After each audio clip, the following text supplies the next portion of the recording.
Hello friends, hope you are doing well. दोस्तों, इस video में हम डिस्कस करेंगे क्रिप्टो करेंसीज के बारे में। क्रिप्टो करेंसीज को डिजिटल करेंसी भी बोला जाता है। दोस्तों, आज ये सबसे ज़्यादा ट्रेंडिंग टॉपिक्स में से एक है। जैसा आप सब जानते हो कि रुपी आरबीआई इशू करता है और डॉलर फेडरल रिजर्व इशू करता है, वैसे कोई गवर्नमेंट या central bank crypto currency issue नहीं करता। किसी भी देश की गवर्नमेंट या सेंट्रल बैंक के पास क्रिप्टो करेंसी के ऊपर कोई कंट्रोल नहीं है। ये फुली एक डिसेंट्रलाइज सिस्टम है। दोस्तों, क्रिप्टो करेंसी का पर्पस ही ये था कि जिन लोगों के पास बैंकिंग की एक्सेस नहीं है, जो लोग फाइनेंशियली इंक्लूसिव नहीं है, उनके पास एक डिजिटल करेंसी हो जो उनकी खुद की हो, जिसके ऊपर किसी बैंक का या सेंट्रल गवर्नमेंट का कंट्रोल ना हो। दोस्तों, ये सारी स्टोरी शुरू हुई थी साल 2009 में, जब सतोशी नाकामोटो ने बिटकॉइन दुनिया को दिया था। दोस्तों, उन्होंने बिटकॉइन को एक टेक्नोलॉजी के हेल्प से क्रिएट किया था, जिस टेक्नोलॉजी को आज ब्लॉकचेन नाम से जाना जाता है। दोस्तों, ब्लॉकचेन एक टेक्नोलॉजी है। ब्लॉकचेन और क्रिप्टो करेंसी दोनों अलग चीज़ें हैं। दोस्तों, क्रिप्टो करेंसी जनरेट करने के लिए ब्लॉकचेन नेसेसरी है, बट इसका मतलब ये नहीं कि ब्लॉकचेन सिर्फ क्रिप्टो करेंसी जनरेट करने के यूज में आता है। ब्लॉकचेन के और भी काफ़ी सारे यूज हैं। दोस्तों, इस चार्ट में आप देख सकते हो कि साल 2009 में जब बिटकॉइन आया था, उस वक्त और कोई करेंसी नहीं थी, सिर्फ बिटकॉइन दुनिया की पहली क्रिप्टो करेंसी थी। उसके बाद आप देखो कि 2013 में ये नंबर बढ़कर 66 हो गया। 2014 में लगभग 506 क्रिप्टो करेंसीज मार्केट में थी। 2015 में जब इथेरियम, जो इस वक्त दुनिया की दूसरी सबसे बड़ी क्रिप्टो करेंसी है, डेवलप हुआ था। आप दोस्तों अब देखोगे इसके बाद से लगातार ये नंबर बढ़ता गया है और आज फरवरी 2021 में लगभग 4500 क्रिप्टो करेंसीज दुनिया में है। दोस्तों, बिटकॉइन क्या होता है, इथेरियम क्या होता है, ये सब जानने से पहले दोस्तों हम क्रिप्टो करेंसी का बेसिक मीनिंग समझ लेते हैं। दोस्तों, क्रिप्टो करेंसी दो वर्ड से बना है, पहला क्रिप्टो, दूसरा करेंसी। दोस्तों, क्रिप्टो वर्ड ड्राइव हुआ है वर्ड क्रिप्टोग्राफी से। क्रिप्टोग्राफी वर्ड का मीनिंग होता है science of secure communication. Means वैसा कम्युनिकेशन जो प्रॉपरली सिक्योर हो, हैकर के अटैक से हर एक इन्फॉर्मेशन वहाँ पे वेरीफाइड हो। जैसे आप सब जानते हैं कि बैंक का भी एक शेड्यूल मेंटेनेंस होता है। आपको कई बार अपने बैंक से मैसेज मिलता है कि हाँ, इस दिन बैंक इन घंटों के लिए बैंक की सर्विस आपके लिए अवेलेबल नहीं होगी, क्योंकि हमारी एक शेड्यूल मेंटेनेंस एक्टिविटी चल रही है। बट क्रिप्टो करेंसी के केस में ऐसा नहीं होगा, क्योंकि इसका जो डेटा है वो काफ़ी सारे सर्वर्स पर होता है और वो सर्वर्स पूरी दुनिया में फैले हुए हैं। तो एक टाइम पे सारे सर्वर्स मेंटेनेंस के लिए ऑफ हों, ऐसा इम्पॉसिबल है। दोस्तों, हैकर्स भी एक सर्वर को हैक कर सकते हैं, किसी पर्टिकुलर रीजन के सर्वर्स को हैक सकते हैं, पर पूरी दुनिया के सर्वर्स को एक साथ हैक कर ले, इस बात की पॉसिबिलिटी भी दोस्तों ना के बराबर है। तो दोस्तों, ये जो क्रिप्टो करेंसी का सिस्टम है वो बैंक से भी ज़्यादा सिक्योर माना जाता है। इसके अंदर हर एक ट्रांजैक्शन वेरीफाई होती है। अगर कोई सेंडर किसी को बिटकॉइन सेंड कर रहा है तो इस बात का प्रॉपर रिकॉर्ड होता है कि क्या एक्चुअल में उसके पास बिटकॉइन थे, उसने बिटकॉइन किसको दिए, फिर वहाँ से वो कैसे मूव हुआ। तो पूरी एक चेन ट्रेल और एक ऑडिट ट्रेल उसके ऊपर मेंटेन होती है। दोस्तों हम एनालाइज करते हैं सेकंड वर्ड को, करेंसी। दोस्तों, किसी भी चीज़ के करेंसी होने के लिए उसके अंदर 3 क्वालिटी का होना काफ़ी ज़रूरी है। दोस्तों, पहली quality unit of account. Unit of account का सिंपल मीनिंग है कि गुड्स और सर्विसेज के प्राइस उसमें डिटरमाइन कर सको। जैसे आप आज मार्केट जाते हो, आपको हर चीज़ का प्राइस रुपये के टर्म में मिल जाता है। ये चीज़ 500 की है, ये चीज़ 1000 की है, ये चीज़ 2000 की है। तो सारी चीज़ों का प्राइस आपको रुपीज़ के टर्म में मिल जाता है। लेकिन जब दोस्तों बार्टर सिस्टम था, उस वक्त एक गुड्स के बदले में दूसरी गुड्स मिलती थी, तो उस वक्त इस गुड्स का कोई फिक्स प्राइस नहीं होता था। सपोज करो कि कोई सेलर है जो चावल बेचता था, तो वो मिल्क के बदले भी चावल देता था, वो वीट के बदले भी चावल देता था, वो फ्रूट्स के बदले भी चावल देता था, वो वेजिटेबल्स के बदले भी चावल देता था। तो अगर आपको प्राइस निकालना हो चावल का, तो आप कैसे निकालोगे, क्योंकि वो तो काफ़ी सारी चीज़ों के बदले में चावल देता था। उस वक्त तो करेंसी तो होती नहीं थी। तो करेंसी का जो सबसे मेन फंक्शन है वो है यूनिट ऑफ अकाउंट होना, यानी यूनिफॉर्मली सारी गुड्स और सर्विस उसमें आप डिटरमाइन कर सको। दोस्तों, करेंसी की जो दूसरी क्वालिटी है वो है मीन्स ऑफ पेमेंट, यानी लोग उसे as a means of payment accept करें। दोस्तों, आज कोई भी रुपये एक्सेप्ट करने से डिनाई नहीं कर सकता। अगर कोई आपसे रुपये लेने से मना करता है तो आप उसके अगेंस्ट कोर्ट में सू कर सकते हो, लेकिन कॉपर के केस में वो कर सकता है। आज आप किसी को पेमेंट कॉपर में करना चाहो, आप किसी को पेमेंट गेहूं में करना चाहो, तो उसको लेने से वो डिनाई कर सकता है, क्योंकि वो करेंसी नहीं है और आप किसी कोर्ट में उसके अगेंस्ट नहीं जा सकते। बट रुपये के केस में ऐसा नहीं है। दोस्तों, करेंसी का जो तीसरा और सबसे इंपॉर्टेंट फीचर होता है दोस्तों, वो होता है स्टोर ऑफ वैल्यू। दोस्तों, करेंसी का स्टोर ऑफ वैल्यू होना बहुत ज़रूरी है, और स्टोर ऑफ वैल्यू सिर्फ हार्ड मनी हो सकती है, सॉफ्ट मनी कभी स्टोर ऑफ वैल्यू नहीं हो सकती। दोस्तों, हार्ड मनी और सॉफ्ट मनी के बीच में जो सबसे बड़ा डिफरेंस होता है वो होता है सप्लाई का। जिस चीज़ की सप्लाई लिमिटेड है, जिस चीज़ की सप्लाई कॉन्स्टेंट है, हार्ड मनी हम उसे बोलेंगे। लेकिन जिस चीज़ की सप्लाई काफ़ी ज़्यादा है और सप्लाई कभी भी काफ़ी शॉर्ट पीरियड में इंक्रीज की जा सकती है, वो सॉफ्ट मनी होगी। दोस्तों, हार्ड मनी के लिए जो दूसरी सबसे ज़रूरी चीज़ है, higher stock to flow ratio. Stock to flow ratio निकालने के लिए हम उस कमोडिटी के टोटल रिजर्व को डिवाइड करेंगे टोटल एनुअल प्रोडक्शन से। जैसे दोस्तों गोल्ड के केस में, दोस्तों गोल्ड पिछले 10,000 सालों से एक्सट्रैक्ट किया जा रहा है और आज लगभग 1,98,000 टन ऑफ रिजर्व गोल्ड का दुनिया में है। दोस्तों इसका काफ़ी मेजर हिस्सा दुनिया के सेंट्रल बैंक के पास है। दोस्तों सेंट्रल बैंक दुनिया के सारे सेंट्रल बैंक कुछ ना कुछ अमाउंट गोल्ड का रखते हैं। ये उन्हें इन्फ्लेशन हेज भी देता है और करेंसी को कहीं ना कहीं सपोर्ट भी देता है। पहले ये सिस्टम होता था कि जितना आपके पास गोल्ड होगा आप उतनी ही करेंसी इशू कर सकते हो। ये सिस्टम अब नहीं है, लेकिन फिर भी दुनिया के सारे सेंट्रल बैंक कुछ ना कुछ क्वांटिटी में गोल्ड अपने पास होल्ड करते हैं। दोस्तों आप देख सकते हो कि गोल्ड का जो हमारे पास रिजर्व है वो 1,98,000 टन ऑफ रिजर्व है और पिछले 10,000 सालों से गोल्ड को एक्सट्रैक्ट किया जा रहा है।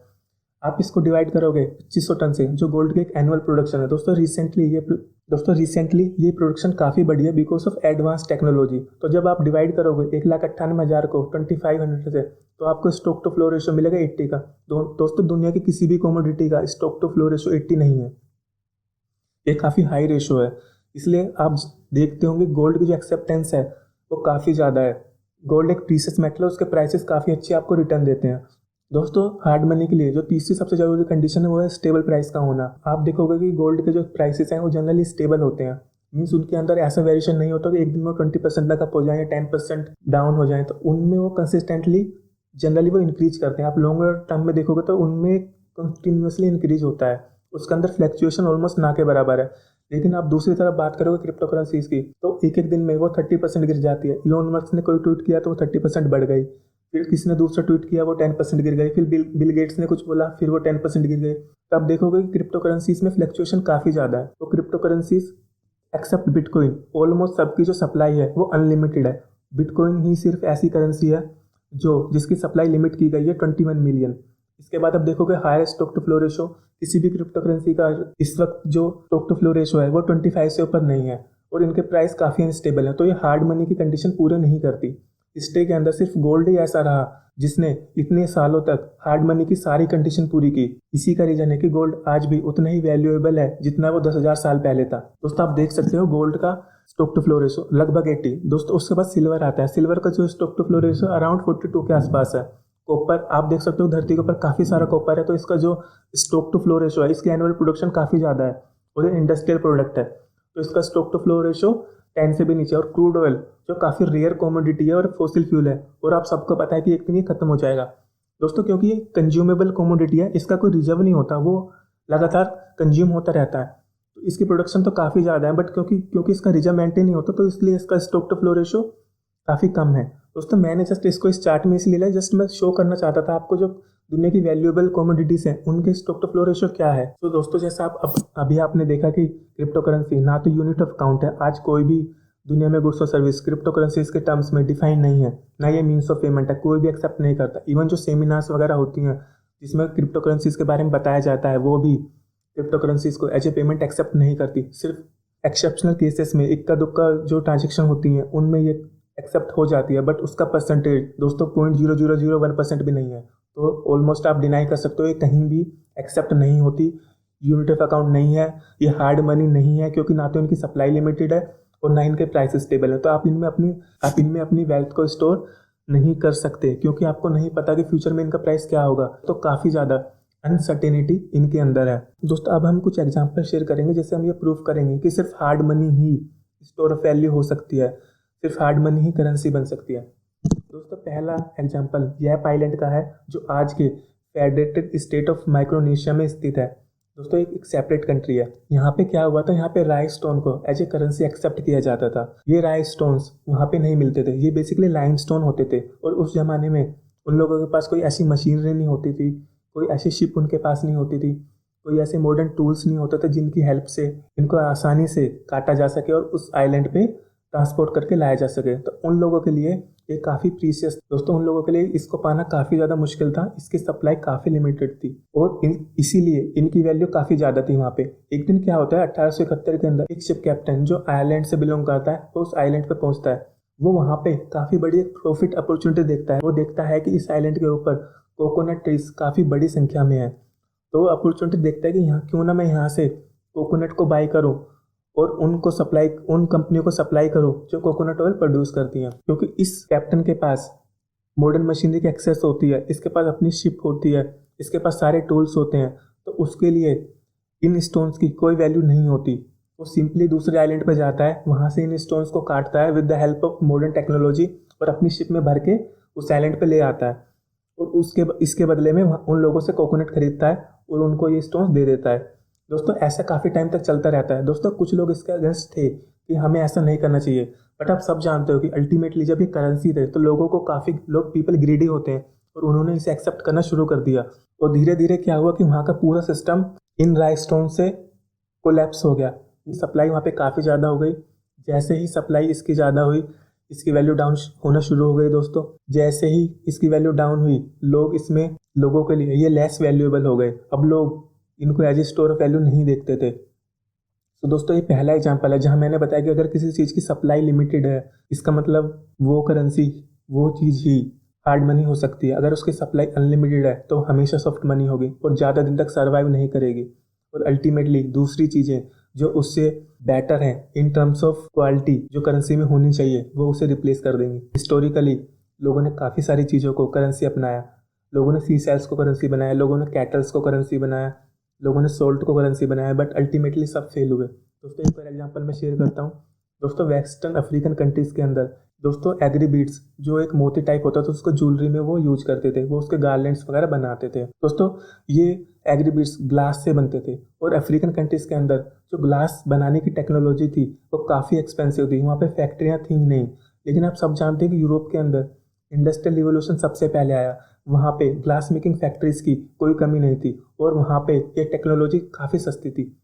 जब यूरोपियंस ने ये देखा कि इन अफ्रीकन कंट्रीज़ के पास काफ़ी वैल्यूएबल रिसोर्स हैं और इनके यहाँ जो करेंसी है वो एग्री बीड्स है, तो उन्होंने क्या किया, अपनी फैक्ट्रीज में इस एग्री बीड को काफ़ी बड़ी मात्रा में बनाना शुरू कर दिया और इनकी हेल्प से वो अफ्रीकन कंट्रीज़ के साथ ट्रेड करने लगे। वो अफ्रीकन कंट्रीज़ में इन एग्री बीड्स को एक्सपोर्ट करते और वहाँ से उनके दूसरे रिसोर्सेज इंपोर्ट करना उन्होंने शुरू कर दिया। दोस्तों ऐसा करते करते अफ्रीकन कंट्रीज़ की हालत इतनी ख़राब हो गई कि बाद में इनकी यूरोपियन कंट्रीज़ ने काफ़ी सारे अफ्रीकन्स को अपना स्लेव बना लिया, उनसे माइंस के अंदर काम कराया, उनसे कोयले की खदानों में काम कराया, तो उनका काफ़ी उन्होंने एक्सप्लॉयटेशन किया दोस्तों। और अल्टीमेटली एग्री बीड जो एक प्रीशियस कमोडिटी थी अफ्रीकन कंट्रीज़ के अंदर, अब उसकी कोई वैल्यू नहीं रही। उसकी सप्लाई क्योंकि इतनी हो गई, हर एक के पास वो ईजिली एक्सेसिबल हो गई। तो ये दूसरा एग्जाम्पल दोस्तों जहाँ सप्लाई ज़्यादा होने से कोई चीज़ करेंसी नहीं होगी। किसी भी चीज़ का करेंसी होने के लिए उसकी सप्लाई का लिमिटेड होना जरूरी है। दोस्तों अगर हम रिसेंट एग्जांपल डिस्कस करें जिम्बाब्वे और वेनेजुएला का, जहाँ पे करेंसी नोट उन्होंने काफ़ी बड़ी मात्रा में प्रिंट किए, वहाँ की अनएम्प्लॉयमेंट की समस्या को सुलझाने के लिए, गरीबी की प्रॉब्लम को सुलझाने के लिए, उससे उनकी करेंसी की वैल्यू काफ़ी डाउन हो गई और वहाँ पे हाइपर इन्फ्लेशन आ गया। दोस्तों आज अगर इंडिया भी बिना सोचे समझे नोट छापना शुरू कर दें और लोगों में बांटना शुरू कर दे तो इंडिया की करेंसी की हालत भी यही होगी जो एग्री बीड की हुई, जो यैप आइलैंड की हुई। दोस्तों कोई भी चीज़ करेंसी तभी तक सर्वाइव कर सकते हैं जब उसकी लिमिट के ऊपर चेक है। ये चीज़ मैं बार बार कह रहा हूँ इस वीडियो में, आई थिंक ये मैंने 10 से 12 बार बोल चुका हूँ उस चीज़ को। बट ये दोस्तों सबसे ज़रूरी चीज़ है, कोई भी ऐसी चीज़ जिसके ऊपर किसी का कंट्रोल ही नहीं है। आप देखोगे अगर आप कॉपर को अपनी आज करेंसी बना लेते हो तो कॉपर के अर्थ के ऊपर काफ़ी रिजर्व है। जैसे ही आप उसे अपनी करेंसी बनाओगे लोग उसकी प्रोडक्शन बढ़ा देंगे, जैसे ही उसकी प्रोडक्शन बढ़ेगी उसका प्राइस गिर जाएगा। सपोज करो आपने 5 साल पहले उसके अंदर इन्वेस्ट किया, जब आज उसकी प्रोडक्शन बढ़ेगी तो उसका प्राइस गिर गया, आपकी इन्वेस्टमेंट का प्राइस ऑटोमेटिकली गिर जाएगा दोस्तों। तो लॉन्ग रन में वो सक्सेसफुल नहीं हो सकती। करेंसी वही चीज़ हो सकती है जो लिमिटेड सप्लाई में हो, कंट्रोल चेक्स उसके ऊपर होने चाहिए। तो ये चीज़ आप ध्यान रखिएगा। रिसेंट एग्जाम्पल हमने जिम्बाब्वे और वेनेजुएला दोनों का देखा है कि उन लोगों ने जब बिना सोचे समझे करेंसी प्रिंट की तो दोनों करेंसियाँ फेल हुई। दोस्तों आज वहाँ पे गरीबी है, उन लोगों के पास खाना खरीदने के पैसे नहीं है। दोस्तों आज आप देखो तो बिटकॉइन जो दुनिया की सबसे पहली करेंसी थी, आज वो नंबर 1 करेंसी है दोस्तों। इसका टोटल मार्केट कैप 600 बिलियन है। दोस्तों मार्केट कैप सिंपल होता है, आप बिटकॉइन की यूनिट लो और उसका प्राइस लो। जैसे आपको पता है कि इस वक्त 18.7 मिलियन बिटकॉइन सर्कुलेशन में है, अगर आप इसको मल्टीप्लाई करोगे 32,000 USD से तो उसके मार्केट कैप आ जाएगी दोस्तों। क्योंकि अभी बिटकॉइन का प्राइस 32,000 USD के आसपास है तो ये मार्केट कैप आपको 600 बिलियन दिख रही है। लेकिन इसी साल मार्च के अंदर बिटकॉइन का प्राइस 60,000 तक टच किया था तो ये मार्केट कैप 1 ट्रिलियन भी क्रॉस कर गई थी दोस्तों इस वक्त इथेरियम और जो कुछ लोग मानते हैं कि इस वक्त बिटकॉइन से भी ज़्यादा रिलायबल करेंसी है, उसकी जो मार्केट कैप है वो 223 बिलियन है। बट इथेरियम के साथ एक सबसे बड़ी प्रॉब्लम है, इसकी क्वांटिटी अनलिमिटेड है, इसकी क्वांटिटी पे कोई कैप नहीं है। जैसे आप बिटकॉइन देखोगे कि मैक्सिमम 21 मिलियन तक बिटकॉइन जनरेट होंगे। उसके बाद पूरी जो बिटकॉइन की ब्लॉकचेन है वो पूरी बंद हो जाएगी और कोई भी नया बिटकॉइन नहीं आएगा। लेकिन इथेरियम के केस में ऐसा नहीं है, इसकी क्वांटिटी के ऊपर कोई कैप है नहीं। तो आप देखोगे आज तक ही सिर्फ 115 मिलियन इथेरियम मार्केट में आ चुके हैं और अभी भी, और इसके ऊपर कोई सप्लाई चेक नहीं है दोस्तों। उसके बाद जो करेंसी आती है वो आती है यूएसडीटी, इसकी भी सप्लाई अनलिमिटेड है। बाइनेंस कॉइन 175 मिलियन, बट ये काफ़ी बड़ी क्वांटिटी है दोस्तों। आप देखोगे डॉज कॉइन जो अनलिमिटेड सप्लाई है इसकी भी, तो पोल्का डॉट की भी अनलिमिटेड सप्लाई है दोस्तों। मैक्सिमम जो करेंसीज हैं 4500, उनमें से 90% की सप्लाई अनलिमिटेड है। आप देखोगे कि मैक्सिमम की सप्लाई अनलिमिटेड है। जब आप इनका स्टॉक टू फ्लो रेशियो देखोगे तो ये काफ़ी कम आएगा दोस्तों, सिल्वर के बराबर भी नहीं आएगा। और अगर कोई कंट्री नहीं, सपोज करो कि इथेरियम को कोई कंट्री अपनी करेंसी बना लेती है, तो क्या होगा, इन इथेरियम के ब्लॉकचेन पे इसकी प्रोडक्शन बढ़ा दी जाएगी दोस्तों। अल्टीमेटली वहाँ की करेंसी इथेरियम फेल हो जाएगी और उन्हें कोई दूसरा सब्स्टिट्यूट अपनाना पड़ेगा। जैसे जिम्बाब्वे ने डॉलर को अब अपनी करेंसी बनाया, यूएस डॉलर को, क्योंकि वहाँ की करेंसी कम्प्लीटली फेल हो गई दोस्तों। करेंसी होने के लिए आज हमारे पास करेंसी नोट्स है, तो हमें लगता है कि करेंसी सिर्फ यही है। करेंसी कुछ भी हो सकती थी और पहले के ज़माने में होती थी दोस्तों। उन्होंने हर चीज़ को अपनी करेंसी बनाया था, डिफरेंट टाइम्स पे डिफरेंट गुड्स को अपनी करेंसी बनाया गया, बट कोई भी सक्सीड नहीं हुआ। सिर्फ सक्सीड हुआ तो कोई भी सक्सीड नहीं हुआ, सिर्फ गोल्ड और सिल्वर ही सक्सीड हुए दोस्तों। अब थोड़ा डिटेल डिस्कशन करते हैं बिटकॉइन के ऊपर। दोस्तों आप सब जानते हैं कि बिटकॉइन एक सॉफ्टवेयर के द्वारा जनरेट किया जाता है और ये सॉफ्टवेयर बेस्ड है टेक्नोलॉजी ब्लॉकचेन के ऊपर। दोस्तों ब्लॉकचेन के काफ़ी सारे यूज हैं, करेंसी जनरेशन सिर्फ उसके एक यूज में से एक है। तो ब्लॉकचेन एक डिसरप्टिव टेक्नोलॉजी है और 21st सेंचुरी की शायद ये सबसे बड़े ब्रेक थ्रूज में से एक है दोस्तों। ब्लॉकचेन डेटा ब्लॉक्स का सेट है जो एक दूसरे से अटैच है। जैसे ही एक डेटा ब्लॉक फिल होता है, दूसरा डेटा ब्लॉक वापस जनरेट हो जाता है दोस्तों। ये सॉफ्टवेयर हर 10 मिनट में एक डेटा ब्लॉक जनरेट करता है और माइनर्स जो बिटकॉइन क्रिएट करते हैं उनको एक मैथमेटिकल इक्वेशन को सॉल्व करना होता है इस ब्लॉक में डेटा फिल करने के लिए दोस्तों। जब ये लोग मैथमेटिकल इक्वेशन सॉल्व कर लेते हैं तभी इन लोगों को बिटकॉइन मिलता है। बिटकॉइन पाने के लिए इन लोगों को हर एक ब्लॉक में मैथमेटिकल इक्वेशन सॉल्व करनी पड़ती है, उसके बाद ये अपना डेटा फिल करते हैं। तो हर एक ब्लॉक में 3 स्पेशल चीज़ें होती हैं। एक तो ये ब्लॉक डिस्ट्रीब्यूटेड होते हैं, यानी वो आप जो डेटा ब्लॉक में डालोगे वो डेटा हर एक को दिखेगा। दूसरे ये ब्लॉक्स में पिछले ब्लॉक की रेफरेंस भी होती है, यानी अगर आप किसी एक ब्लॉक का डेटा अल्टर भी कर देते हो तो क्योंकि उसकी रेफरेंस उसके आने वाले बाकी के ब्लॉक्स में होगी तो ये पॉसिबल नहीं होगा उसका डेटा आपके लिए अल्टर करना। इसलिए इसमें फ्रॉड के चांस काफ़ी कम है, क्योंकि दोस्तों आप सब जानते हो अगर एक ही डेटा को मैं 1 लाख सर्वर पर डाल दूँ तो उसे हैक करना या उसे थेफ्ट करना कितना मुश्किल होगा। और अगर दूसरी तरफ वही डेटा सिर्फ 10 कंप्यूटर पे हो, 10 सर्वर पे हो, तो उसे आसानी से हैक किया जा सकता है दोस्तों। जैसा आपने देखा कि बिटकॉइन पाने के लिए हमें एक मैथमेटिकल इक्वेशन को सॉल्व करना होता है तभी बिटकॉइन मिलता है। 2008 में इस मैथमेटिकल इक्वेशन को सॉल्व करने के लिए 50 बिटकॉइन दिए जाते थे दोस्तों। इस बेसिकली जो बिटकॉइन का सॉफ्टवेयर है उसके अंदर एक एल्गोरिथम है जो हर 4 साल में बिटकॉइन को 50% कर देती है। यानी 2008 में पजल सॉल्व करने के लिए 50 बिटकॉइन दिए जाते थे, 2012 में ये घटकर 25 हो गए, 2016 में ये बिटकॉइन घटकर 12.5 हो गए, 2020 में 6.25 हो गए। दोस्तों आप सब देख रहे हो कि हर साल 4 साल में ये आधे होते जाते हैं। यही रीजन है कि बिटकॉइन मैक्सिमम 21 मिलियन ही प्रिंट हो सकते हैं, क्योंकि आप देख रहे हो ये हर 4 साल में आधे हो रहे होते, एक दिन ये 0 हो जाएंगे, उसके बाद से कोई बिटकॉइन नहीं आएगा दोस्तों। एक बिटकॉइन को 100 मिलियन सतोशी में डिवाइड किया जा सकता है। जैसे पहले होता था कि हमारा रुपये भी पैसे में कन्वर्टेबल था, यानी 1 रुपये में 100 पैसा हुआ करता था, वैसे ही एक बिटकॉइन में 100 मिलियन सतोशी होते हैं दोस्तों। सतोशी नाम इसलिए दिया गया क्योंकि इसे सतोशी नाकामोटो ने बनाया था दोस्तों। जैसा कि मैंने बताया कि सिर्फ 21 मिलियन बिटकॉइन ही इशू किए जा सकते हैं और आज जून 2021 तक 18.7 मिलियन बिटकॉइन इशू हो चुके हैं और 2025 तक टोटल 20 मिलियन बिटकॉइन इशू होंगे दोस्तों। ये नंबर अब कम होता जाएगा क्योंकि अब बिटकॉइन का रिवॉर्ड है वो हाफ हो गया, हाफ होता जा रहा है। और आप देखोगे कि 2025 में 20 मिलियन बिटकॉइन इशू हो जाएंगे, लेकिन अगले 1 मिलियन बिटकॉइन इशू करने में 115 साल का टाइम लगेगा दोस्तों।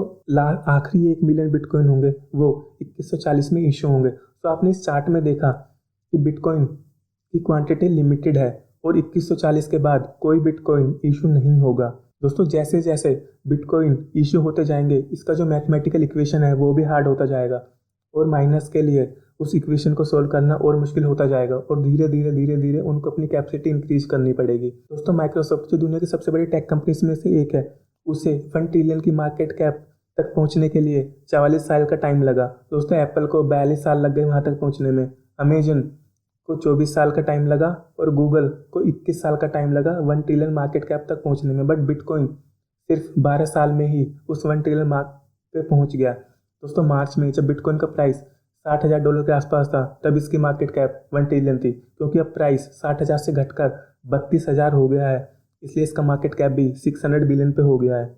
बट हाँ, हिस्ट्री के अंदर ये सबसे फास्ट एसेट रही है जिसने 1 ट्रिलियन का मार्क अचीव किया 12 साल में।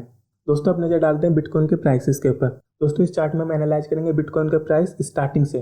दोस्तों आप देखोगे कि 2017 के बाद बिटकॉइन के प्राइस में अचानक से स्पाइक आना शुरू हो गया। धीरे धीरे मार्केट में लोगों ने इसमें इन्वेस्ट करना शुरू कर दिया, इसकी डिमांड बढ़ने लगी और अल्टीमेटली जैसे ही डिमांड बढ़ी इसका प्राइस भी बढ़ने लगा और ये 60,000 तक चला गया। बट वापस जब से टेस्ला CEO इलोन मस्क ने अनाउंस किया कि अब वो टेस्ला में बिटकॉइन एक्सेप्ट नहीं करेंगे एज ए पेमेंट, तब से इसके प्राइस काफ़ी डाउन हुए हैं और आज $32,000 पे इसका प्राइस है। दोस्तों अगर आप लास्ट 15 मंथ्स की मूवमेंट भी देखो तो इसके प्राइस में काफ़ी ज़्यादा फ्लक्चुएशंस आई हैं। आप देखोगे मार्च 2020 में इसका प्राइस 5,000 रुपीज़ था और फिर ये प्राइस बढ़कर 11,000 हुआ, फिर 41,000 हुआ। तो आप देखोगे कि कैसे इसका प्राइस घटता और बढ़ता है। इसके प्राइस में काफ़ी ज़्यादा वॉलेटिलिटी है, इवन शेयर मार्केट के अंदर भी इतनी वॉलेटिलिटी नहीं होती। आप देखोगे अप्रैल के अंदर इसका प्राइस 60,000 था और आज 21 जून को इसका प्राइस $32,000 है। दोस्तों अब हम डिस्कस करेंगे क्रिप्टो करेंसीज के साथ कौन कौन से इश्यूज़ हैं। दोस्तों इसके साथ जो सबसे पहला इशू है वो रेगुलेटरी रेस्ट्रिक्शंस है। दुनिया भर की सेंट्रल बैंक को, सेंट्रल गवर्नमेंट को ये काफ़ी डिसरप्टिव लग रहा है अपने फाइनेंशियल सिस्टम के लिए, तो इसे वो कैसे कंट्रोल करना चाहते हैं, क्योंकि अगर काफ़ी ज़्यादा संख्या में क्रिप्टो करेंसीज इशू होती हैं, पब्लिक उनमें इन्वेस्ट करती है, तो फ्यूचर के अंदर एक क्राइसिस हो सकता है। जैसे आप सबको पता है कि 2008 में जो क्राइसिस आया था उसका सिंपल सा रीज़न था कि उन लोगों को लोन दिया गया जो कैपेबल ही नहीं है लोन रीपे करने के लिए। अल्टीमेटली उन्होंने डिफ़ॉल्ट किया और क्राइसिस आया। दोस्तों क्रिप्टो करेंसीज के केस में भी देखोगे तो उन चीज़ों को करेंसी बोला जा रहा है जो एक्चुअल में करेंसी है ही नहीं, और हर कोई अपनी करेंसी प्रिंट कर रहा है और लोग उसमें अंदर इन्वेस्ट कर रहे हैं। फ्यूचर में जाके कहीं ना कहीं इसकी वजह से एक फाइनेंशियल क्राइसिस आ सकता है, इसलिए रेगुलेटरी अथॉरिटीज़ हैं इसके लिए रेगुलेशन डिफरेंट टाइप की बना रही हैं। चाइना के अंदर दोस्तों क्रिप्टो करेंसीज बैंड है और इंडिया के अंदर भी RBI ने उन्हें लीगल टेंडर नहीं माना, और अब ये इंडिया के अंदर लीगल तो है बट तो गवर्नमेंट एक बिल बना रही है जिससे इसे रेगुलेट किया जाएगा। दोस्तों क्रिप्टो करेंसी के साथ जो दूसरा सबसे बड़ा इशू है वो एनवायरनमेंट का है। बिटकॉइन का नेटवर्क जितनी इलेक्ट्रिसिटी एक साल में कंज्यूम करता है, नॉर्वे भी एक साल में उतनी ही एनर्जी कंज्यूम करता है दोस्तों। तो इसकी जो एनर्जी कंजम्पशन है वो नॉर्वे के इक्वल है दोस्तों एनर्जी इसलिए ज़्यादा कंज्यूम करते हैं कि जैसे जैसे बिटकॉइन इशू होते जाते हैं, जो मैथमेटिकल इक्वेशन है जिसको सोल्व करने के बाद आपको क्रिप्टो करेंसी मिलती है वो डिफ़िकल्ट होती जाती है, और उस डिफ़िकल्ट इक्वेशन को सोल्व करने के लिए आपको और ज़्यादा बड़े सर्वर लगाने पड़ते हैं, और ज़्यादा बड़े डेटा सेंटर बनाने पड़ते हैं, और ज़्यादा बड़ी फैसिलिटी बनानी पड़ती है। दोस्तों इस वक्त काफ़ी बड़ी फैसिलिटी इन लोगों को बनानी पड़ती है, तभी आप उसको सोल्व कर पाओगे। तो उन सर्वर से काफ़ी ज़्यादा हीट जनरेट होती है, उस हीट को कंट्रोल करने के लिए AC प्लांट लगाने होते हैं। वो सर्वर्स काफ़ी बड़ी मात्रा में इलेक्ट्रिसिटी कंज्यूम करते हैं दोस्तों, और इसमें लगभग हज़ारों करोड़ों में इन्वेस्ट किया जाता है, तब ये सेटअप्स काम करते हैं। और बिटकॉइन के जो सेटअप्स हैं वो पूरी दुनिया में फैले हुए हैं दोस्तों क्रिप्टो करेंसी के साथ जो तीसरा सबसे बड़ा इशू है टैक्स इवेजन और मनी लॉन्ड्रिंग का। काफ़ी सारे लोग टैक्स बचाने के लिए इन करेंसीज में इन्वेस्ट कर रहे हैं, क्योंकि अभी भी क्रिप्टो करेंसीज के टैक्सेशन को लेकर काफ़ी सारी कन्फ्यूजन लोगों में है। गवर्नमेंट ने कोई फ्रेमवर्क नहीं बनाया है। इवन इंडिया में भी इनकम टैक्स के अंदर कोई ऐसा प्रोविजन नहीं है जो क्रिप्टो करेंसीज के टैक्सेशन को स्पेसिफिकली डील करता हो। काफ़ी सारे एम्बिग्यूअस ओपिनियन लोगों के हैं इसको लेके, और आपने देखा होगा कि लास्ट वीक ED ने वजीर-X को एक नोटिस इशू किया था जिसमें लगभग 2800 करोड़ के मनी इवेजन की बात हो रही थी। तो गलत चीज़ों के लिए भी क्रिप्टो करेंसीज का यूज किया जा रहा है। दूसरा जो सबसे बड़ा इशू क्रिप्टो करेंसीज के साथ जो मुझे पर्सनली लगता है वो है कि इनकी कोई रियल यूज और यूटिलिटी नहीं है। आप कोई भी एसेट देखते हो तो उसका एक यूज है, जैसे गोल्ड है, गोल्ड एक ऑर्नामेंटल यूज में काम आता है। दूसरा, अगर इन्फ्लेशन ज़्यादा बढ़ रहा है तो आप गोल्ड में इन्वेस्ट कर सकते हो, वो आपको इन्फ्लेशन के अगेंस्ट हैज प्रोवाइड करेगा। अगर आप रियल एस्टेट में इन्वेस्ट करते हो तो वहाँ पे आप एग्रीकल्चर कर सकते हो, वहाँ पे फ्लैट बना सकते हो, वहाँ पे आप शॉप बना सकते हो, कुछ यूज होगा। आप बैंक में पैसा जमा कराते हो, बैंक से आपको इंटरेस्ट मिलता है। आप कोई बॉन्ड या डिबेंचर लेते हो तो वहाँ से आपको इंटरेस्ट मिलता है, बट क्रिप्टो करेंसी का कोई यूज नहीं है। शेयर मार्केट में भी आप इन्वेस्ट करते हो तो आपको डिविडेंड मिलता है, लेकिन क्रिप्टो करेंसी में ऐसा कोई यूज नहीं है। आपने सबने अपनी एक ब्लॉकचेन बना ली जिसकी हेल्प से क्रिप्टो करेंसी का जनरेट किए जा रहे हैं, और अल्टीमेटली कोई यूज नहीं है उस क्रिप्टो करेंसी का। आप देखोगे कि एक एसेट है जिसका कोई कैश फ्लो नहीं है, सिर्फ प्राइस इंक्रीज पे ही आपको डिपेंड करना पड़ेगा कि उसका प्राइस बढ़ेगा तो आपको कुछ मिलेगा, नहीं बढ़ा तो कुछ नहीं मिलेगा। जैसे शेयर के केस में होता है, अगर किसी शेयर का प्राइस ना भी बढ़े तो एक डिविडेंड मिलता है आपको, और कुछ कंपनीज का जो डिविडेंड होता है वो 10% से भी ज़्यादा होता है। तो प्राइस नहीं बढ़ता फिर भी आपको रिटर्न मिल जाता है, बट क्रिप्टो करेंसी केस में ऐसा नहीं होगा। अगर प्राइस नहीं बढ़ा तो आपको कुछ नहीं मिलेगा दोस्तों। चलिए अब इस वीडियो को हम कंक्लूड करते हैं। दोस्तों आज आप देख रहे होगे हर कोई अपनी क्रिप्टो करेंसी बना रहा है, जिसका मन कर रहा है वो अपनी क्रिप्टो करेंसी बना रहा है। लगभग 4500 क्रिप्टो करेंसीज हो गई हैं, और इस साल के एंड तक लगभग 10,000 क्रिप्टो करेंसीज मार्केट में होगी। और ये नंबर, अगर गवर्नमेंट ने इसे बैन नहीं किया तो ये नंबर इंक्रीज होता जाएगा। आपने देखा कि क्रिप्टो करेंसी के अंदर करेंसी की कोई क्वालिटी नहीं है, जो क्वालिटी मैंने डिस्कस की थी, हमने काफ़ी डिटेल में इसके ऊपर डिस्कशन किया है। तो इसके अंदर कोई क्वालिटी नहीं है, आप इसे एसेट बोल सकते हो। इवन एसेट को भी अगर मैं स्ट्रिक्ट मीनिंग में लूँ तो इसके अंदर एसेट की भी कोई क्वालिटी नहीं है, क्योंकि इसकी कोई यूटिलिटी नहीं है। एसेट की कोई यूटिलिटी होती है, आप गाड़ी खरीदते हो तो ट्रांसपोर्ट के काम आती है, आप एसी खरीदते हो तो आपको कूलिंग मिलती है। बट क्रिप्टो करेंसी की क्या यूटिलिटी है? आप रियल एस्टेट खरीदते हो तो आपको रेंट मिलता है, आप एग्रीकल्चर कर सकते हो। बट क्रिप्टो करेंसी के केस में ऐसा नहीं है। दूसरा, ये काफ़ी वोलेटाइल है, इसके प्राइस काफ़ी ज़्यादा मूव होते हैं, काफ़ी वोलेटाइल है। इवन शेयर मार्केट भी इतना ज़्यादा वोलेटाइल नहीं होता। आप दोस्तों, मैं ये नहीं कह रहा कि मेरा इस वीडियो को बनाने का पर्पस ये नहीं था कि मैं इसमें ये बताना चाह रहा हूँ कि आपको क्रिप्टो करेंसी में इन्वेस्ट ना करो। आप इन्वेस्ट कर सकते हो, बट अपने रिस्क टेकिंग कैपेबिलिटी के अनुसार इसमें इन्वेस्ट करना, अपना पैसा इन्वेस्ट करना, अपने पेरेंट्स का मत करना। क्योंकि मैंने देखा कि जनरली क्रिप्टो करेंसी का जो क्रेज है वो यूथ के अंदर है, अंडर 25 लोगों में। आपके पास इन्वेस्टमेंट के लिए और ज़्यादा अच्छे ऑप्शन है। आप शेयर मार्केट में इन्वेस्ट करो, आप पीपीएफ में इन्वेस्ट करो, आप गोल्ड में इन्वेस्ट करो। दोस्तों शेयर मार्केट के अंदर आप प्रॉपर अगर अपनी इन्वेस्टमेंट को एनालाइज करोगे तो आपको एक अच्छा रिटर्न मिलेगा। क्रिप्टो करेंसी के केस में एनालाइज करने के लिए कुछ है ही नहीं, क्योंकि जब आप किस कोई फंडामेंटल ही नहीं है कि जिसको आप एनालाइज करके ये देख सको कि हाँ यार ये क्रिप्टो करेंसी अच्छी है, ये खराब है, क्योंकि सारी सेम है इस वक्त, किसी की कोई यूटिलिटी है ही नहीं। आप कैसे एनालाइज करोगे ये वाली अच्छी ये वाली खराब है? शेयर मार्केट के केस में आप कर सकते हो कि ये शेयर खराब है, ये शेयर अच्छा है। बैंक आप कंपेयर कर सकते हो कि हाँ यार ये वाला बैंक 5% मेरे को एफडी दे रहा है, ये वाला बैंक मेरे को 6% एफडी में इंटरेस्ट दे रहा है। बट क्रिप्टो करेंसी के केस में ऐसा कुछ है ही नहीं, कोई यूज नहीं है, कोई इंटरेस्ट नहीं मिलता आपको, कोई डिविडेंड आपको नहीं मिलता, कोई रियल यूटिलिटी आपकी नहीं है। मुझे नहीं लगता कि ये फिएट करेंसी को रिप्लेस कर सकता है। कोई भी कंट्री करेंसी इशुएंस का कंट्रोल अपने पास रखना चाहिए, क्योंकि जब पुराने ज़माने में सेंट्रल बैंक्स नहीं हुआ करते थे उस वक्त काफ़ी सारी चीज़ों को करेंसी बनाया जाता था जो अल्टीमेटली फेल हुए। तो दोस्तों मुझे कहीं नहीं लगता कि फिएट करेंसीज को ये रिप्लेस कर सकती हैं, और फ्यूचर में ये मेन स्ट्रीम करेंसीज बन सकती हैं। तो इन्वेस्ट आप इसमें करो, ज़्यादा बड़ा अमाउंट मत करना, रिस्क लिमिट में लेना, क्योंकि प्राइस बहुत वोलेटाइल है। दोस्तों आज की इस वीडियो में इतना ही। अगर आपको मेरा ये वीडियो अच्छा लगा हो तो प्लीज़ वीडियो को लाइक कर दीजिएगा और चैनल को सब्सक्राइब कर लीजिएगा। Thanks for watching my video. Good bye दोस्तों।